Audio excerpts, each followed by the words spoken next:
Assalamu alaikum. How are you? My beloved student, I hope that you are here and hearty, safe and sound today by mercy of Allah. I'm keeping good today by mercy of Allah. I'm so delighted because many students are present here today. But student, if you attend the school regularly in time, you will gain moral or ethical education. Through learning, be able to improve your lives. Okay, my student. Now let's get started our lesson. My student, আজ আমরা শুরু করব future continuous tense. হ্যাঁ, প্রথমে আমরা জানবো future continuous tense কাকে বলে, এর গঠন প্রণালী কি, কিভাবে প্রশ্নবোধক করতে হয়, কিভাবে নেগেটিভ করতে হয়। তাহলে চলো প্রথমে ফিউচার কন্টিনিউয়াস টেন্সের সংজ্ঞাটা কি।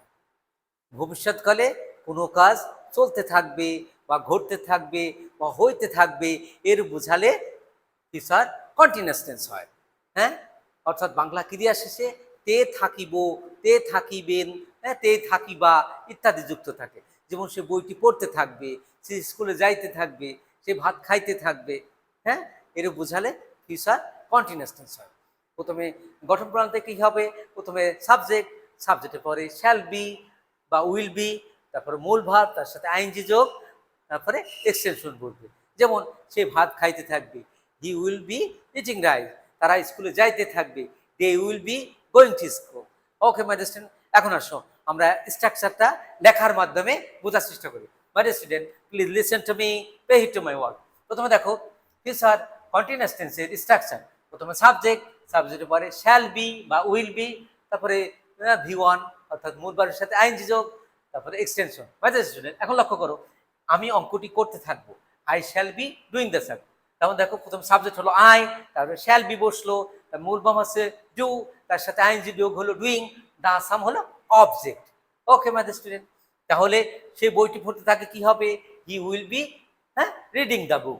সে অঙ্কটি করতে থাকবে, he will be doing the sum. সে চিঠিটি লিখতে থাকবে, he will be writing the letter.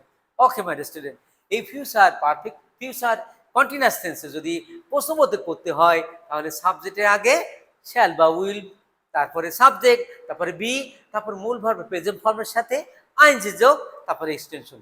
যেমন উদাহরণ দেখো, হ্যাঁ, স্ট্রাকচার দেখো। My student, please listen to me, pay heed to my word. Okay, দেখো সাবজেক্ট, সে কি বইটি পড়তে থাকবে, তাহলে দেখো প্রথমে কি হবে, উইল, তারপরে সাবজেক্ট, তারপরে বি, তারপর মূল ভার্ব হচ্ছে রিড, তার সাথে আইএনজি যোগ, তারপরে দা বুক হলো অবজেক্ট। এর অর্থ হলে সে কি বইটি পড়তে থাকবে, will he be reading the book. হ্যাঁ, সে কি ভাত খাইতে থাকবে, will he be eating rice. সে কি চিঠিটি লিখতে থাকবে, will he be writing the letter. Okay my student, okay my student, এই ফিউচার কন্টিনিউয়াস টেন্সে যদি আমরা নেগেটিভ করতে চাই, তাহলে সাবজেক্টের পরে শ্যাল নট, তারপরে বা উইল নট, তারপরে বি, তারপরে মূল ভার্বের সাথে আইএনজি, তারপরে extension.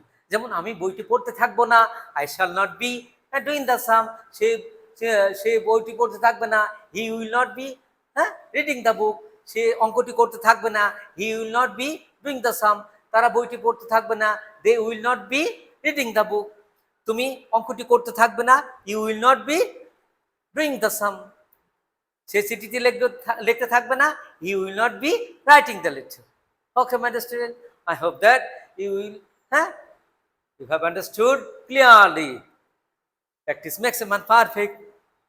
If you try, impossible things can be made possible. That's why you have to be honest, hard worker, diligent, perseverer, and honest also. Hard work brings us success. Success after success makes a man great. My dear student, I hope that you will abide by my advice. Allah Hafiz. Assalamu alaikum wa rahmatullahi wa barakatuh.